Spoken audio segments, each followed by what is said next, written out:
What'd you have for dinner, Grace? Some ground turkey, some zucchini, a little shredded cheese in there, a little sauce, a little bit of sauce. What'd you have? Why are you talking like you're from the city or something? I don't know that accent exists anywhere else but in my head. That's I had leftover brisket that I smoked on the old Ooh, smoker. what? Yeah, I know. Ah, I do that. I'm a thing. It's a thing. yeah, that sounds good. Yeah, that's about it. Okay. So it's Monday. We're here. We got to do this show, I guess, huh? Yeah, let's do this show. It's gonna be a good one. Grace, did you know that a jiffy is an actual unit of time? I did not know that. Yeah, well, What? guess what? A jiffy is one hundredth of a second. Oh, okay. That's great to know. Thank you. So really, if you say I'll talk to you in a jiffy or see you in a jiffy, it's not accurate because it's Hmm. really fast. What's a GIF? That's peanut butter. Yep.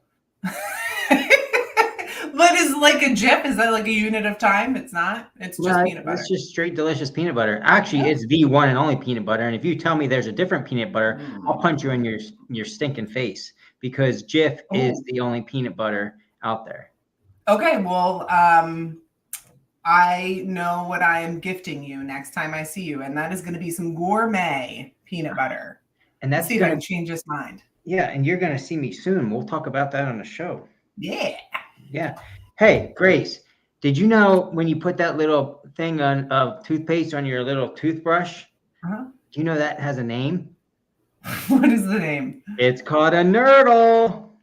It's a nurdle. A nurdle. This is my favorite fun fact Oh my ever. gosh, yes. So every time Okay. you put it on there, you can think of me and say, I'm putting my nurdle on. Not a I'm just dollop, a nothing. little Just put a nurdle. nurdle. A nurdle. Nurdle, a nurdle. Nurdle on your toothbrush. All All right. right. I guess we gotta get back to this podcast thing we do. We should probably Yep. start it. Yep. All right, ready? Yep. I got a quick, simple one for you. You're gonna like this. Okay. Grace, it's super hot outside, which makes it hard to run. Let's talk about all the sweat on episode 71. I'm Eric, Idiot Runner Kosek. And I'm Grace, Hot Pants Langheim. Eric is all business in the front of the pack, and I am all about the party in the back. That's right, business up front and party in the back. Together, we are the Running Mullet. And we are going to talk about every aspect of running, the podium to the DNF and everything in between. If you are a runner, this show is for you. Now sit back, get out your foam roller, and enjoy the party.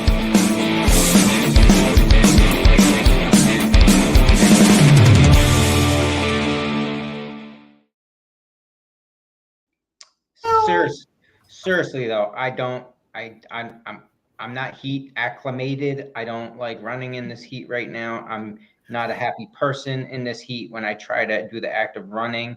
Mm-hmm. I felt like a 75-year-old chain smoker when I went to run 3 miles with the cross country team today. Yeah. Mm-mm. Yeah. Did you break out your shorty shorts though? Your cheetah shorts? No, I mean, I'm running with kids, so I got to keep it under control. That's true. Yeah. Yeah. So I got to moderate what I do. Okay. Yeah, I think it's probably hotter down where you're at, where you're living currently, but I don't care because it was dumb. It was like, Yeah. like that. Yeah. Yeah, it's hot. It's hot. You got a sweatshirt on. You must be in some cold AC, huh? Yeah, it's nice and chilly inside here. Yep. Nice. Mm-hmm. How are you, Grace? It's great to see you on this episode 71. I've waited all week to see your gorgeous face. How are you? I'm great now that I'm here chatting with you, Eric. How was your weekend? My weekend was pretty good, pretty uneventful. It was hot up here, so just got a couple runs in and trying to think what else I did. It was 4th of July weekend, but we didn't really have any crazy plans because this was a dumb year where the 4th and lands on a Thursday, and I worked Friday, which is probably a dumb idea, but just life. Yeah, I did the same thing. Had a little fun on the 4th. Went over to my friend Jen's house, the pool.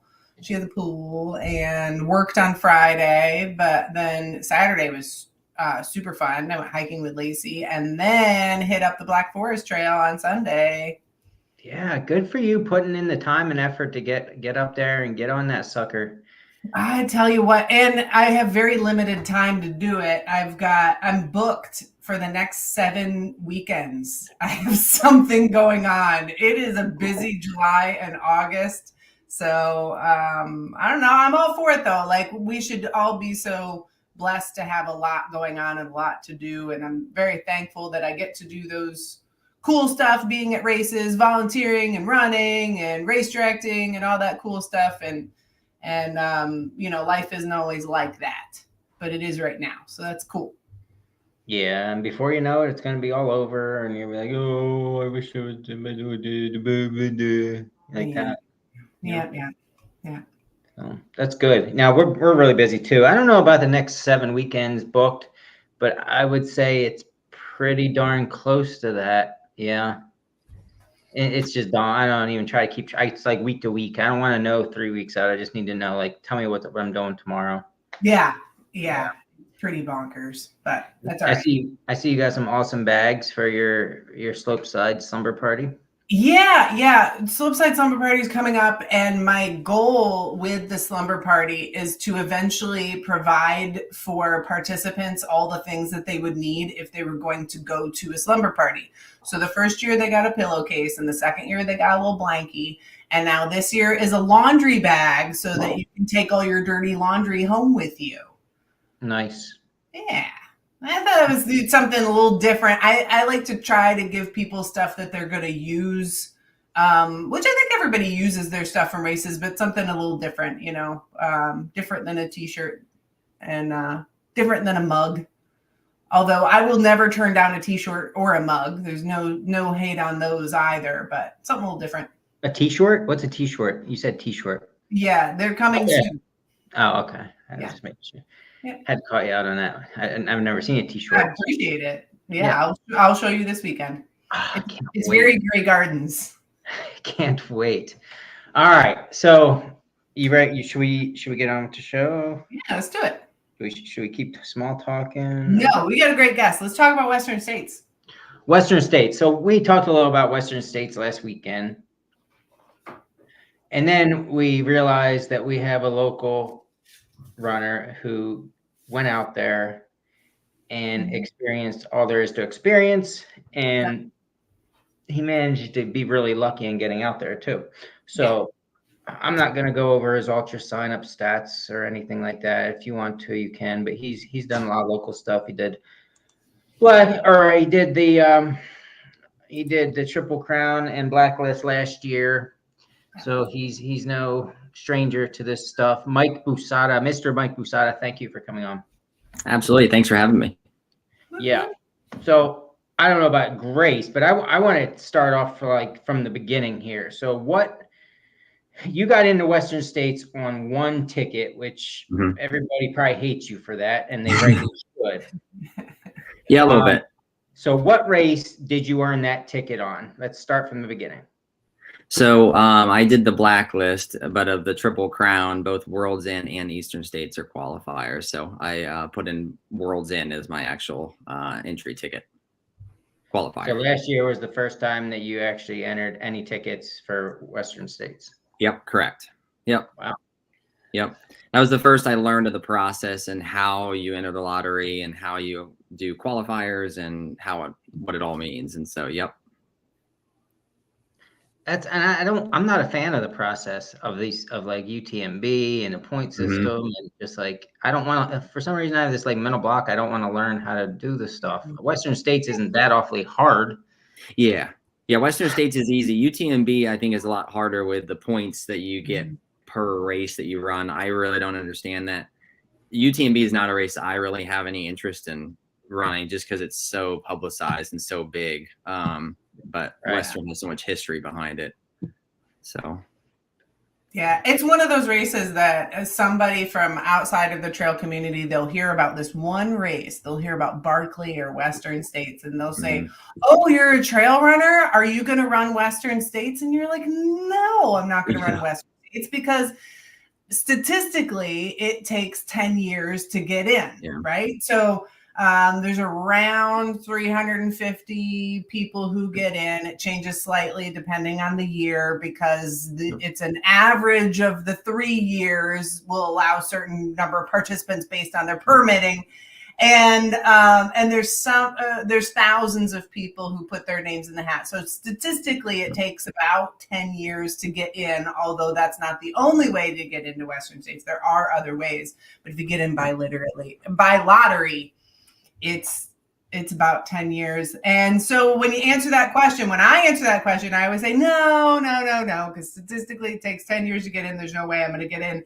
And you, sir, you did it. You like one ticket, you got in. And did you watch the raffle when they pull the names? Did you watch it?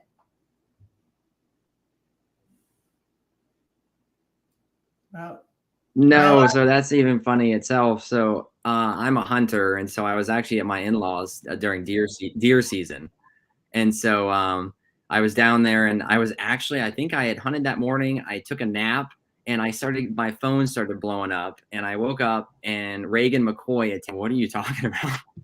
And so I had no idea. And so then I start. My friend Lauren texted me, a couple other people texted me, and then I was like, "What are you guys talking about?" And then they finally said, "You got into Western states," and my jaw hit the floor. I was like, "No way!" Wow. And so, yeah, I totally forgot that the lottery had even taken place. So. Oh my gosh! So you heard through the grapevine, through your cell phone blowing up, and then now you're married. Does your wife run? How did you break the news to her? No, so she doesn't run. So when I did the blacklist last year, that was even kind of pushing it. And so after I did that, I told her, I was like, I'm gonna back off a little bit, take the fall off, and just run for fun. And I only thing I had on the docket was actually run for the Diamonds that I had just done, which is on Thanksgiving morning. And so at that point, I really only had 150K signed up for this coming year, which I did. And so she was pregnant at the time with our third baby, which is, I have 3 girls. And so once I told her that, I was like, honey, I have to do this. And she was behind it. It took a little bit of convincing, but she was behind it. Yeah. Yeah. So, oh my gosh. I think it's just, oh man, if you're not a runner, you wouldn't know, you wouldn't know how difficult it is to get into this race and and to be able to not just get into the race, but be in good physical condition to be able to do it. And then you went out and you finished it. Yep. Yeah, it couldn't have been better. Like doing the blacklist last year, it was my third 100 miler I've done. And so it was a build up. I swam in college and then I kind of transitioned to running. And so it was kind of natural there. And so, but yeah, I'm in the prime of my life, mid-30s. It couldn't have been better. Really. Fabulous. Now, did you do the camp? Did you go to the Western States camp? No, I didn't. Nope. I did all my training out here. And so I was totally new to the area when I flew out there. I flew out Wednesday before the race, got there Wednesday afternoon, evening, and then we came back Monday afterwards. Okay. All right. Now tell us about the festivities. Did you get to see cool runners, famous runners, and hang out? How was all that? Yep. So it's actually a little bit harder to run into them than you think. There's tons of people, and so there's vendors all over the place. You're in Olympic Village, which is Olympic Valley. So there's a ski resort there, and so people all over the place. But the one person I did see that, besides when they were on stage, like all the elite guys on stage, is I was running the bike path Thursday morning to loosen up. Because I remember my right IT band and calf were like super tight from sitting on a plane for 10 hours flying out there. And so I was loosening up, and I actually ran right by Jim Walmsley. And I was like, "Hey, Jim," and he just was how's it going? And blasted right by me. And I was running, so I only did a quick 5 miler. And then my buddy Mike Heaston, who paced me, and Mike Tromley, Mike Heaston's very fast, and so he actually wanted to run up the first climb and get a little bit more mileage in. I ended up going back to the hotel room, the lodge, and when he came back, he said that Walmsley had run up the mountain, and when he was climbing it, he was just bombing down it, like bombing. And so that was the two like sightings that I saw, or you know, that I was associated with. I didn't see anyone else. I didn't see Katie Scheid until she was on stage. I didn't see any of the other guys, Rod or any of them, until they were on stage. Wow. But wow. So still very cool. Tell us a little bit more about that pre, you know, what's it like the couple days before the race? Is there stuff to do? Is it too packed to even get dinner? How's all of it work? So what I did was we flew out there Wednesday, and Tahoe is actually right down the road. It's about 15 minutes. And so I actually wanted to get out of Olympic Valley to eat because there was just so many people. It was like the one thing I didn't research and have planned. I had everything planned, where we were going. I had directions for all my crew, what to do, where to go. But food was one thing I did not kind of look into. And so we actually drove to Tahoe to eat. There's a lot of great restaurants there. And so it was a good place to kind of get out of all the chaos. On Thursday, there's a crew meeting on Thursday for like how to crew a Western States runner from like 1:30 to 2:30 or whatnot. My crew couldn't find it, so they missed it. Which is fine. But that's a little scary though. If your crew can't find the crew meeting. I know. And so I kind of gave him a little bit of crap for it, but I'm like, well, it is what it is. And so then I just came back Thursday and kind of like I taken all my stuff out of my luggage and actually put it in my duffel bag that would be my crew bag. And then I went over it with my crew to be like, this is where stuff is. And so there were other things that were going on. That's where they actually had the elite men, elite women up on stage, kind of on a panel. But it's like pure sun out there, and you're at 6,000 feet. The closer to the sun, you can feel it. And so I actually stayed out of the sun. I kind of stayed in our little lodge that we had. And then Friday you go and there's a Hoka High Camp Challenge, which is actually where your crew gets to run up the first 3-mile climb, which is pretty cool. So my 3 guys did that and got really cool videos of that. And then while they were doing that, I went back and checked in. And so that's a whole process too. You're in a long line, and then you get your bib, you get your photo taken, and then they just give you a ton of crap, a backpack, all this like extra swag. And then after that, and then that's where you get your yellow wristband. And then that stays on until you're done. And so that's like your entry. And then I just headed back to the lodge, hung out, we got lunch, and then hung out some more, and then I tried to go to bed around like 8 o'clock, 8:30. It's kind of hard to sleep, obviously, but there are a lot of things to do. I just had in my mind before I went out there, I wasn't really interested in a lot of the extra stuff.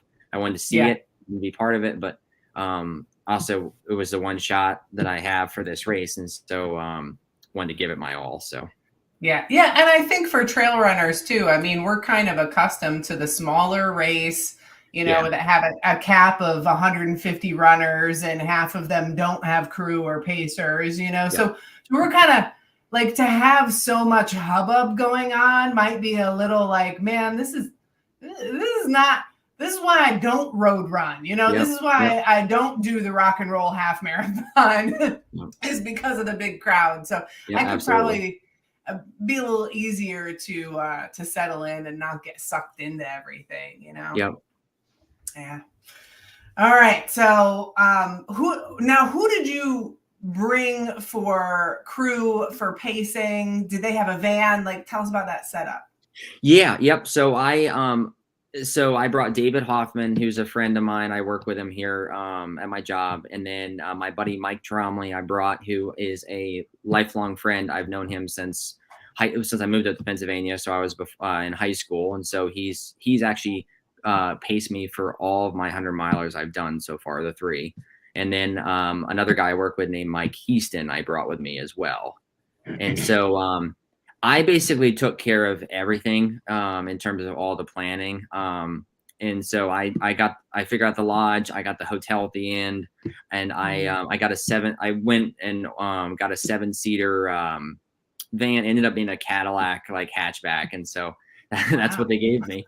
And so I didn't do the suburb. I just got enough room to be able to get the job done. Cause a lot of these aid stations are, you get to a certain point and then they shuttle you in. So you're not on these horrible mountain passes. You're on some dirt road mount, but it's not like super sketchy where you need like 4-wheel drive or anything. And so, but yep, that's what we had. And yeah. Okay. So you and 3 people. So that's pretty nimble. That's not too big of a crew. Yeah. Yeah, it's not. And I kind of, as you learn the course, how it loops down and then goes back up and whatnot. There's certain aid stations that you can have crew, obviously, but the way that they have it and the way that the road access is really limited, you ideally need 2 crews if you want to have a lot of crew access. And I didn't have that. So the first time I could see my crew was mile 30 and then mile 55. And so there's a lot of gaps in there.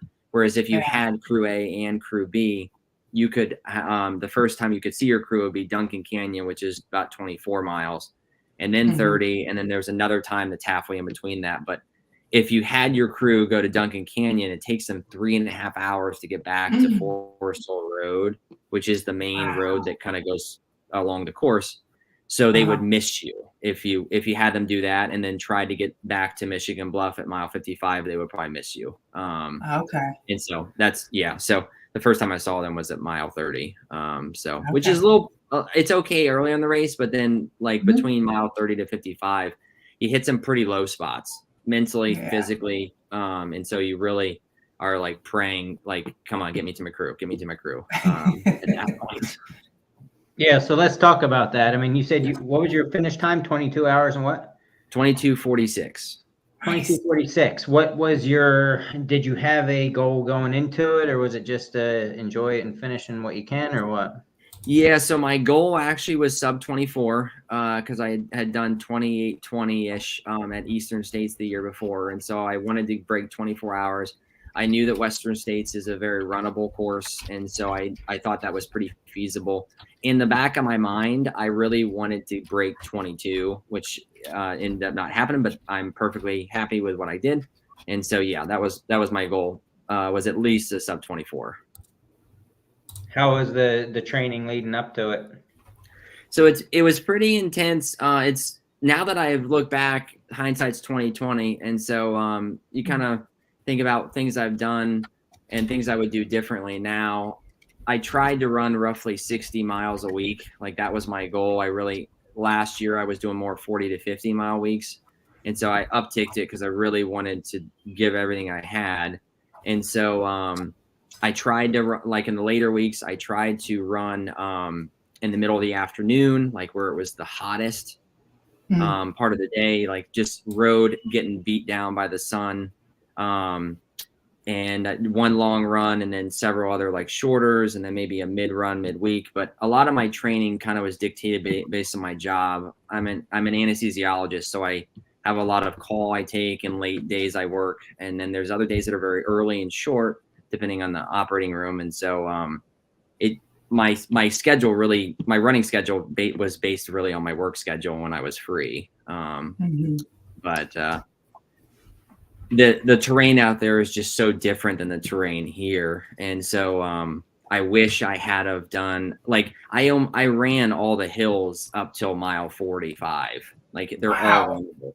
And so that gets you in trouble later on. And so I should have slowed down a little bit more. I should have taken it a little bit easier, and then my quads wouldn't be as destroyed. All the downhill is runnable. And so you're flying down this downhill and you're trying to hold back, but you feel good. And then that gets you in trouble. And then the heat and the sun is just so different out there, whereas the humidity out here. So I had an idea what I was in for, but I had no idea how I was going to react to it.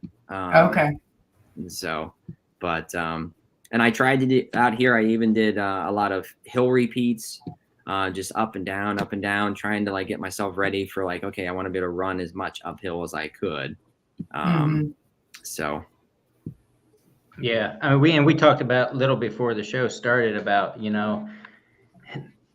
trying to compare something like Eastern States 100 to Western States 100, and it's not even a question that should be asked. They're not comparable.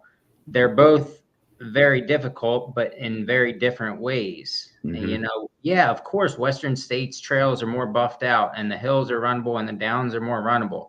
That doesn't equal easy. That means it's going to be a lot harder, and you better train for that because you're going to be moving faster for 100 freaking miles.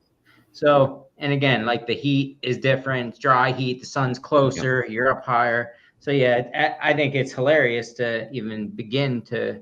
I don't like comparing races in general, but to compare those two, it's night and day. They should both be respected for different reasons, and they should both, you know, have their own merit of how hard they are. Yep, absolutely.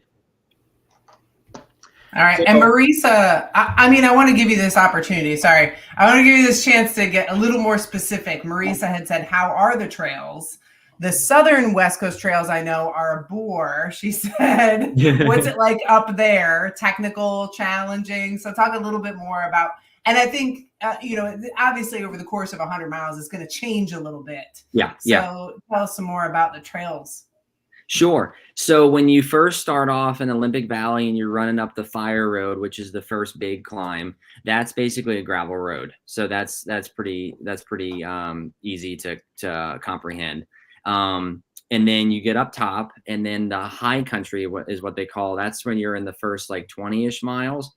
That is just beautiful, like outstanding, beautiful country. You're running in mud because all the snow is melted and it's somewhat muddy, and you're running in wildflower, like fields of wildflowers. I remember writing in my like Facebook description, there's sage everywhere. Like the smell of the sage is amazing. And it's cool, crisp air. And that's when that's when you just end up flying. Like you just move, you just feel great. You're about 8,600 feet for that first section. And then you kind of dwindle down to average about, I believe they say about 7,000 feet for the first 20-ish miles. And so you're at elevation. But the majority of that, you have a little bit of mud in the first 10 miles, I'd say. And then it turns actually to a little bit more technical. I wasn't expecting technical, but it's a lot of loose rock. And you're slipping. You're slipping a lot because the shoes are kind of hovering over top of that loose gravel, and you're slipping and sliding. And then as you get more toward Duncan Canyon, which is mile 24, that's when it turns into California dust. And then it's just dust all the way. The guys out there call them buttery trails, and it's really true. They're non-technical. You have to hop over rocks, obviously, here and there, but dead grass all around you that's 3 feet tall. Wild grass. I mentioned before, you're running through canyons that wildfires have just gone through, and so there's dead trees that have been charred. So total sun exposure the entire day. And that was actually really hard. That was probably I think the thing that was the hardest. The heading into the canyons, those are again buttery trails, a little bit more technical. There's a little bit more rock. It's nothing like PA, obviously. With our rocks out here. But the canyons, actually, I was kind of, not to go off trails, but the type of heat. So I was thinking of, so when I was out there, I was kind of expecting dry heat. Like that's what I'm expecting for the whole race. Out here, we just have high humidity all the time, it seems like in the summer. But in those 3 canyons that you traverse, the first one's the biggest, and then it gets a little bit better. And the third one's a little bit smaller. They're still monstrous, but there was so much humidity in those canyons because the air is just isolated in there. It almost felt like I was running back in Pennsylvania, just under complete sun though. Wow. And so, but yeah, then you get closer to Auburn, and I just mean dust. Like Mike Heaston was pacing me from mile 78 on, and he was in front of me, and my headlamp looks like there's just a cloud in front of me.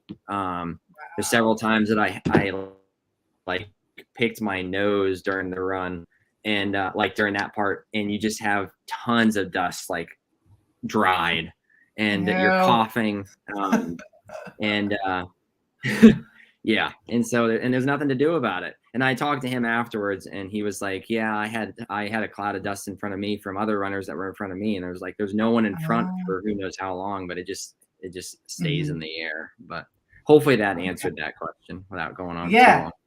Oh, that was great. And I mean, you're so right. There's just different challenges no matter what. Every 100 miler is going to be difficult and there's going to be different challenges. And having no shade, Oh that's yeah. just, I don't know about all that. That sounds rough. It was rough. Yeah. It was, yeah. Here at Yeah, Pennsylvania, at least you get the canopy, and out there, I didn't know what, I mean, I don't think I've never done a race like this before. So it was totally new. So I sunscreened up and all that jazz.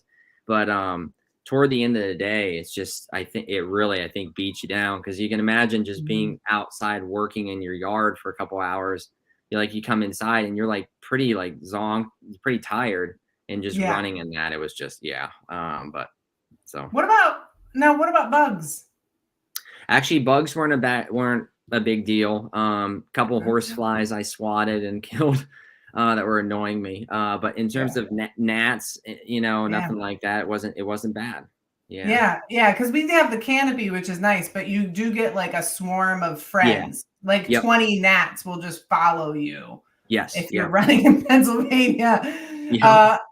And now Marisa also asked, how was the river crossing? Now, did they boat you this year, or you got to cross this year, right? Yep, you got to cross on foot.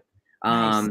It was about I would say it's knee deep in some areas, and then it was over waist deep up to my belly button in other areas. And so, they had a string of volunteers along a guide rope that were actually standing in the river the whole time. And then they kind of guided you. It was really well done. They had the deep areas, they had glow sticks that were dropped. So you could actually see like where you could put your foot and how deep it was. It was cold water, as you can imagine. It wasn't that cold. It's not like mountain stream water here. I don't know what the temperature was, but it wasn't bad. But it was very refreshing. Like my leg, actually, you have a mile climb right after you get out of the American River and up to Green Gate, which is the aid station there. And I was actually able to run that. So I got some energy back in my legs there, but it was pretty cool experience. Yeah.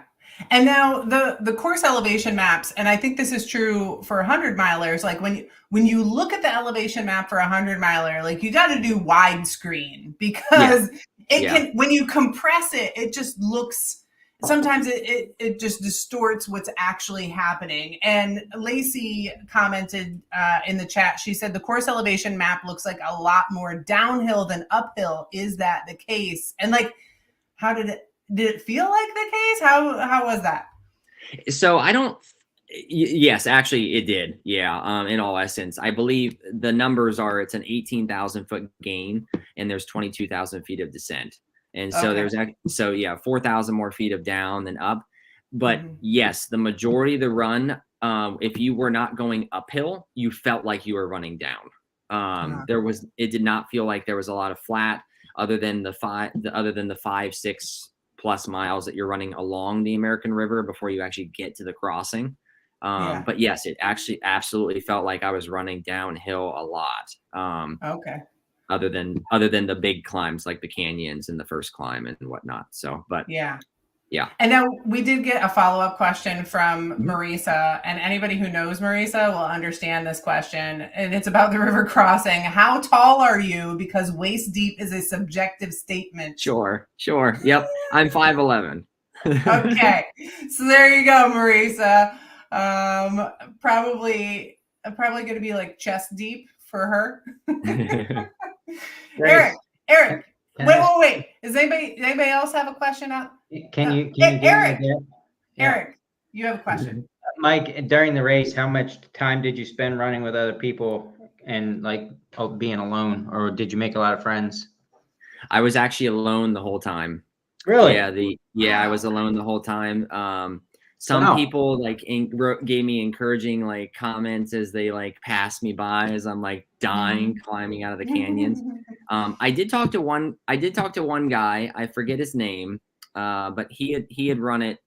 I believe he said 8 years ago, and he had done like a 20-hour. And so that's when I was kind of chatting with him about my goal time and my pace. And at that time, he was like, you're gonna hit a 20-hour like finish. And but I was starting to slow down. But yeah, the majority of the time I was by myself. I actually I got to run with the elite women for the first like 15 miles. Wow. And so that was pretty cool. And I felt good. I felt relaxed. I should have gone slower for the long haul, but I got to run with them. And then after that, I was just by myself the whole time. So it's crazy. Yeah, I mean, for all of there's a lot of volunteers. There's a lot of crew. There's a lot of pacers. There's a lot of people just there and watching and everything, and there for the awesomeness of it. But in reality, it's only like 350 runners. Like it's a pretty small field over the course of 100 miles. So, and granted, everybody has to qualify to get in, but you know, some people are gonna have a bad day or what have you. So, you're gonna end up with a pretty spread out field. Yeah. Now, in Pennsylvania specifically, and I know we have listeners from all over, but if you run in Pennsylvania at all, you know that Pennsylvania has some of the best aid stations. At least we like to think so. We like to think that. There's some great ones elsewhere too. But can you tell us a bit about the aid stations? How were they? Yep. So nothing on Pennsylvania because it's my home. But the aid stations out there were world class, like the best. I don't know if many other races will be able to top it. There are probably 10 to 12 volunteers at each one. They have 20 aid stations, so a lot of times you're running like 4 miles and you get to another one. Like there's a few longer sections in there, but it's pretty short intervals between them.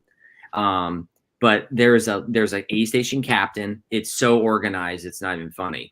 You enter and they immediately direct you saying ice is over here, cooling is here, nutrition is here, this is here, that's there, and they basically like they pull your bottles out of your vest like automatically, and you're kind of just like on autopilot at that point. And they're like, let's get you cooled off first. They're almost directing you. They're like, let's get you cooled off first. And you go over and they have a bucket filled with ice and like grout sponges for like tile that just absorb it, and they just soak you and then all over your head. And they'll have hoses and they're hosing you down. They fill your water up at the same time. And then after you get cooled off, then they walk you right to the nutrition. And if you want anything there. But yeah, it was world class. I did my very best to get in and out as fast as possible. I didn't want to, I knew that you can burn a good hour to 2 if you spend it a lot at aid stations, especially with 20 on a list. If you're there 5 minutes, that's a lot of time. And so, I tried to get in and out within less than 2 minutes on each one. But yeah, really amazing. The food was great. I really didn't eat much from them other than watermelon during the day. And then when I got to mile 65, that's when I started eating broth. So I don't know if they had that kind of stuff earlier. The one thing that Pennsylvania has on them is pierogies. I was like, I love boiled pierogies at races, for especially the longer ones. And they didn't have any. They just had salted potatoes. They just weren't the same. And so they got to get on the pierogi bus. Now the first time I saw this was in West Virginia. I was running Miners Lady, and that's the sponge in the ice cold water. And I'm telling you, if you run an aid station, it is just an awesome thing to have. You have a bucket of ice water, and you can't do a rag. You got to do a sponge. And you dump the sponge in there, and when the runners come in, you just squeeze it right across their shoulders, right on top of their head, and it feels amazing. I want to spread that one because it's awesome. Yep. That's something that they probably could add to Eastern States aid stations. And so I know they do ice. I know I did an ice bandana when I ran it last year, but if they had like some cooling in each, especially during the daylight hours, they can obviously stop overnight, but it really does rejuvenate you at least for a few miles, like 3 miles you can get through and you're running fast again. And then you start to get hot, and then you got to struggle for a mile or 2 or 3, sometimes 3 or 4 more until you get to the next aid station. But it definitely helps big time. It calms your stomach down. The heat can mess your stomach up. And so, it can really help. Yeah, absolutely. Okay. Oh, I got more questions. Eric, you go for the next one. I forgot all mine. I don't have any left. Okay, so tell us the highest high. I don't want to hear about the finish yet. Okay. Highest high during the course. So I think that would probably be between maybe mile 20 to 30. That's when I felt the best. Obviously the start is the start. Like the start, you're all amped up and you're running the high country. Maybe I should say that is the very start, because that was the high, and then I hit a low spot between 15 to 20, because then it's like, then you kind of set in of like, I got a long way to go yet. And like, I think I went out a little too fast. And so the legs are like burning a little bit, and you're like, I'm going to back off. And then the belly's kind of like, it's like, I'm going to back off. And then I got into a low spot. And then I was like, once I hit mile 25, I'm like, started feeling good again. And I'm like, okay, let's get girl. And then I'm like, my cruise in 5 miles. And so then that would probably be my next high. And then, then from mile 30 to 55 was my low. Oh. What did you do to push through? Like, what was happening? So I just kind of focused on, so I think the thing that got to me was the heat. Like you're in the canyons, you got so much further to go until you see your crew again at mile 55. And so what gets me through is 2 things really, is just thinking about my crew, just getting to them. And I focus on that. I don't even look at my watch in terms of like counting the miles, because I feel like that actually hurts you more. But I just stare at the ground in front of me or whatever in front, and I just kind of stare and I kind of zone out. And just run. And I just run. And I try not to think about what hurts. That's hard, obviously. And then the other thing that keeps me going is my crew has sacrificed so much to go out there, and I have put so much work in to go out there. I told myself it is hell or high water that I'm not finishing this run. And so that helps. It keeps me going. It keeps moving. And I'm a determined individual. So it keeps me going. Yeah. I mean, stuff happens, and that's just the nature of trail running, whether you get stung by a bee in the foot, like Killian Jornet, or a branch attacks your face in the beginning of World's End. Like, sometimes you just get a DNF. That happens. But I think it does help to think like, I don't want this all to feel like it's never for nothing, but you really want to get that finish. All right. Okay. So tell us about the finish. Let's do that. Yep. So it was awesome. It's everything you kind of can expect with Western. And so, they have you run across the no hands bridge, which everyone probably has seen pictures of, all the flags of the countries as the elites run past it, the afternoon before. So you get there, and then you're like, you can see the lights up on the hill, and you're like, okay, I'm so close. I'm so close. And then those bastards put a huge hill at the end. And it's like, I don't know how many feet it was. I didn't even look up on my watch to see. It felt like 1,000-foot climb, and it just takes your soul. And you're like dying trying to get up this last bump. And then you get to Robbie Point, and that's actually where I got to see my crew. So one thing that Western does that's awesome is they allow your crew to run with you to the finish. And so they meet you at Robbie Point, which is, I believe, 98.9. I got it written down here. 98.9 miles. And then they actually get to run with you all the way to the finish. And so that's very special. Because I really do think that I haven't just been the one that ran the mileage. They were there with me. I might have done it on foot the whole way, but they did the whole journey too. And so it's a really way to kind of like cultivate and bring it all together. And so, but the last road, when you get up the last climb and the last road section, there's a little bump, and then it's flat to the finish. But you're in so much pain. You're just like, my quads were wrecked. You're like just looking at the lights for the stadium, and then you see them, and at that point, your feet, when their feet hit the soft track, it's enlightening. It's a crazy feeling. It's from joy to like almost crying to like, I did it. I'm at Western States. I'm about to finish. And such a, I thought about my family right away. It was epic. epic experience. Is it real? Did it really happen? I guess I got pictures. And I got a belt buckle somehow. No, that description should make anybody want to do it. I mean, really. Wow, Yeah. It's yep. So And would you? I'm gonna Marisa ask the question. Was it? Like it's like Boston Marathon, and I ran Boston, and it was more amazing than I kind of anticipated it going to be. So I probably would say I would go back just for the people and the cheering aspect of Boston Marathon. Would you go back to Western States just because it's Western States, or did you get out of it what you think you wanted to in a lifetime? yeah, I think I would go back. I think if you asked me that at mile 80, I would have said something else at the time, naturally. But 100%, I would go back not only because it's Western States, all the stuff that goes along with it. It was just such a cool experience. The other reason I want to go back is I learned a lot. I learned, you do a race one time and you haven't trained on any of those trails. There's so many things that I would have done differently now in terms of my nutrition, my salt intake, my effort at the beginning, holding on to effort at the end.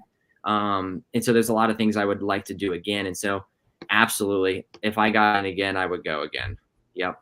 Yeah, I think there's going to be a lot of people a lot of people already hate you because you got in the ticket. So if you did it again, I think you might be just wiped out of Pennsylvania and get out of here. That would be pretty cool. Now, you said that you learned a lot from this time around. Lacey had asked if you got in again, what would you do differently? So I would focus out here. I think I would do a lot more dry sauna. I actually had a steam sauna. That's a pop-up one that's in my basement. And so I did that to get hot and get sweaty. I would do a dry sauna to really get used to heat. And then I would actually try and exercise in it. And so whether it be push-ups, or even someone else just said, act like you're boxing and just box in a dry sauna. So you want to get your heart rate up, get used to getting hot. That's one thing. And then I would focus on I would find climbs out here, kind of like I did, but do a little bit more in terms of runnable climbs and just do repeat climbs. Yeah. And then I would focus a lot more on, and I do strength work in my legs, but I would focus a lot more on my quads and strength for running downhill. And so as you guys know, the hills out here in Waterville, it's like those hills that you run down, they're somewhat steep. So you have to shuffle, down it. Whereas those hills, you're running, you're stretched out, and those quads are taking impact every time you stretch out. And so I'd focus on that. I'd focus on my nutrition better. I think what ended up happening was you're in the sun the entire time. Your sweat's evaporating because you're at elevation. It's not the same humidity out here where you can feel it all on you. So you're getting behind in terms of that. You're getting behind in terms of salt. And so I wish I had been a little bit more on it in terms of my electrolytes, because my stomach got a little bit iffy. Then I stopped. Then I backed off eating a little bit, and then I backed off taking salt tablets because sometimes they make my stomach bloated. And then it was just this spiral down. And I remember getting to Forest Hill, which is my 100K, and I popped 2 salt mine are the salt lick ones. So there's two per hour is what they recommend. So I popped 2 of those. 20 minutes later, I popped another 2. And then 10 minutes later, I popped another 2. So I took 6 within a span of 30 minutes. And I could tell at that point, I'm like, okay, I think I'm stabilizing a little bit. So I was really far behind. Yeah. And so, but yeah, I think those are the kind of things I would do in terms of being sun exposed. I tried to do that as much as I could with afternoon runs here. It's just, but the sun's just different. I don't know if I could, mimic that out here. Yep. So, but yeah, a lot of things to learn and improve on. So I definitely will. I'll definitely enter again. Don't tell my wife, but secret safe. Yeah. What's next for you? Well, actually, I have Ironstone this Saturday. Nice. I had signed up for that. I know it sounds stupid running that so soon, but I had signed up for that and convinced 2 friends to do it with me before I got into Western. And so then I didn't want to bail on them. And so I was like, I'm just going to wait and see how it goes. And I'm honestly, I'm feeling pretty good. I know my endurance is gonna just hit the toilet at some point. So I'm just gonna see how it goes. I know the back 40 of that race is not the most runnable, and so that's why I'm kind of still doing it, because it's not like I'll run myself in the ground. It'll be a lot of rock hopping and whatnot. And then I pace my friend Mike Easton, who paced me for Western. I pace him for Eastern States this coming year, and then I have Boulder Beast in September as a training run kind of deal. And then I ran Black Forest last year, the counterclockwise, I believe, odd year. And then I'm running it the clockwise direction this year. So I'm going to do Black Forest. And then my buddy Mike Tromley is running his first 100 Rim to River in November or October. And I'm going to pace him for that. So that's kind of my year. So pretty good year. Yep. Yeah, that's a busy year. I thought you told your wife you were going to back off this year. Because... Yeah, I know. I know. It's fine. We all say it. Yep. She'll tell you she's heard it a lot of times. Yeah, we all say it. We all do it. It's fine. Yep. Totally fine. Yep, it'll be fine. Well, good luck this weekend. Thank you. Appreciate it. You going to wear your buckle through the race? Yeah, that might create more chafing than I desire. So, yeah. Do you have it? Do you have it with you? I do. You want to? Yep, I have it. Nice. I figured maybe you guys would want to see it, but I see the cougar. Yep. Yeah. You can see it there. Yep. Sub 24. Nice. Yep, so. Well, congrats. That's an awesome achievement. Awesome memory. It's pretty cool. Yeah, and I love that you just soaked it all in and you didn't take it for granted. You really said, hey, I got in on one ticket. Like, let's get this thing done. You put in the hard work to get it done and you did. Yep. Ah, that's fabulous. Yep. Thank you. And just so you know, this is the finisher shirt. I don't wear weird shirts normally, but it's very cool. It's got a lot of stuff on it. So yeah, it's busy. It's busy. Yep, it's busy. Oh, button downs are the best, man. That's another great idea for races, is to do a button down. Summertime I'll often race in a button down because you can. Yeah, the material in this you can clearly run in it. It's very Is it rabbit? Sweat wicking. No, it's probably Hoka, isn't it? So yes, it is. Yep. Yep, it's Hoka, but I believe it's rabbit. Yeah. Okay. Yeah. I've got a rabbit button down that I just wore that on Sunday. Actually, they have some great button downs, because I have to give this tip to people out there. People will say, what shirt can I wear that doesn't cause chafing, but it's cool in the summer? And I'm telling you, it's the button down, because you got your back covered, but you can leave it open in the front and then it's nice and cool. Yep. I actually, when I was out there, they have a store that you can buy stuff, obviously swag and gear and whatnot. And Hoka had some singlet shirts, and they're on their website. I don't remember the name of it, but it is the lightest sleeveless tee, and it was I ended up putting it on, I think, at mile 30, and I ran the entire rest of the run with it, other than switching to the Heiner shirt at the end. And for those that need like a really light sleeveless tee, that was amazing. It's almost like running without a shirt. It's so light, and when it gets wet, you can actually see through it. It's just so skinny. And so I bought a few more of them when I came back home, and so I definitely recommend those. Nice. It's a fun excuse to buy more gear too. Exactly. Yeah. It doesn't take me much. I'll be getting to buy them now. Thanks for that. All right, Grace, we got to wrap it up.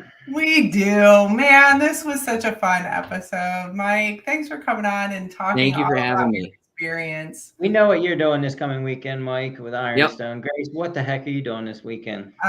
This weekend, I'm going to go on an adventure. I'm going to drive myself all the way up to northern Pennsylvania and run around in circles with some very awesome people. That's what I'm going to do. Yeah. How about you? What are you doing this weekend? The Idiot Adventures this weekend. Yes. That's right. I'm going up. It's going to be fun. Get ready. Yeah. Do you have the couch is ready? Couch is ready. The floor is ready. If you piss me off, we're good. Everything's set. Okay. Got 50 to 60 some people coming. It's going to be a super fun time. Yeah, I got insurance, so if anybody breaks themselves, I don't care. It's amazing. It's going to be good. I'm excited. I could use a nice long run with a little bit of gain in there, and this is the weekend to do it. Absolutely. And we'll probably talk a little about it next Monday. That sounds fabulous. I like it. All right, Mike. Thanks again for giving us your time. Phenomenal Thank you. job. Maybe we can. It seems like we say this to everybody, but everybody we have on is awesome. But without your adventures the rest of the year, maybe we can have you on sometime towards the end of the year to talk about how everything went. Yeah. Sounds good. Now, Go, Grace. couple other things that we have going on. There is an episode of the Mullet Chronicles because I finally got some time to record one. So the Mullet Chronicles, if you don't know about it already, I read race reports, and I would love to read your race report. So if anybody out there listening has an awesome race report and you want me to read it, these are pre-recorded episodes. So these episodes are not live like this one. They're pre-recorded. Sometimes I record them 5 or 6 times until I'm happy with it. But it's race reports from other runners, and I read them word for word. And so it's great to listen to, because if you don't have time to read them, well, you can just listen to them. And if you don't want to listen to me, well, then you can go read them. So you got options. Now, the most recent episode is from Jen Henry. She's an awesome, awesome runner. And the race report itself was from 2010. So it's 14 years old, which is pretty cool because now it's from when she was a brand new runner and she ran Hellgate 100K. Really well written, and you should check it out. But again, those are the pre-recorded ones. So they kind of drop at different times. So go check that out. And check us out here every Monday, 7:30 live. And also give us some likes, give us some reviews, and we will read those likes and reviews and all of those things on the podcast. And we had a most recent review. I'm pulling it up right now. Hold on. Talk about the next thing. Okay, I'll talk about real quick about this rabid raccoon thing that's got me all fired up. Oh, yeah. Rabid raccoon is a cool looped 13-mile loop, 100-mile option, 100K option, 50K option out in Western PA, Beaver County. It's at a cool park. This year they came up with this amazing idea to increase female participation, which needs to be done across the sport. Yeah. But it seems like it's a very simple thing to try to do, but not many races want to do it. If you sign up as a female, you get a free registration for another female to gift to another female. Boy, I would think if I'm a female and I'm on the fence about doing a long, hard race, if I can get it for free, that's going to put me over the edge a little more. Don't you think, Grace? You know, here was my reaction. No, don't go too far into it. Don't you think, though? I want to go into this. I'm going to go there. When I read this, I was like, I don't know about that. Money really isn't the issue. There's these other things that are the issue. No. Listen to me, because 2 seconds, not even. You know what? What is the partial second? I already forgot. Yeah, a jiffy. Within a jiffy, I remembered that the whole reason why I signed up for the Baker Trail Challenge last year is because they were raffling off free race entries because they were trying to increase female participation. So it works. It works. It's the one thing you can do is suck it up and give some free registrations to female athletes. You will get more female participation, period. Great job to Rabid Raccoon for throwing it out there, to sacrificing some income for the race. And I can't wait to see what the numbers end up being for their 100K, 100-mile race this year as far as the splits between female and male runners because of this. So kudos to them. And I hope other races can follow suit. Yeah, I already know one person who signed up. I'm not telling. Yep. All right. You want to hear this review? We got a new review. Yeah, let's hear it. Okay. Let me get into my space. We're almost Ready? over an hour. Hurry up. Shh. Shh. It's fine. This is titled Must Listen for Beast Coast Runners by Andy Callie. Grace and Eric host an awesome show that is both entertaining and knowledgeable, interviewing some incredible people, not only in the Pennsylvania trail running scene, but the Northeast region as well. A one-stop shop of training tips, race reviews, and FKT information, as well as quirky jokes, Eric's fun facts, and more often than not, very heartfelt conversation. I never miss an episode. It's never too late to become a hair in the mullet. Wow. Why can't you other people that are listening do pure magic like that? That is amazing. Come on. So write us a review. Yeah. Write us a review. You Like know. it, so that more people can enjoy this little show, and we'll keep it going. Yeah. And we'll keep it going next week. All right. Mike, thanks again for your time. We appreciate it. Good luck the rest of the year. Yep. Grace, Appreciate it. See you this weekend, Grace. We'll talk. Okay. Thanks, everybody. Bye.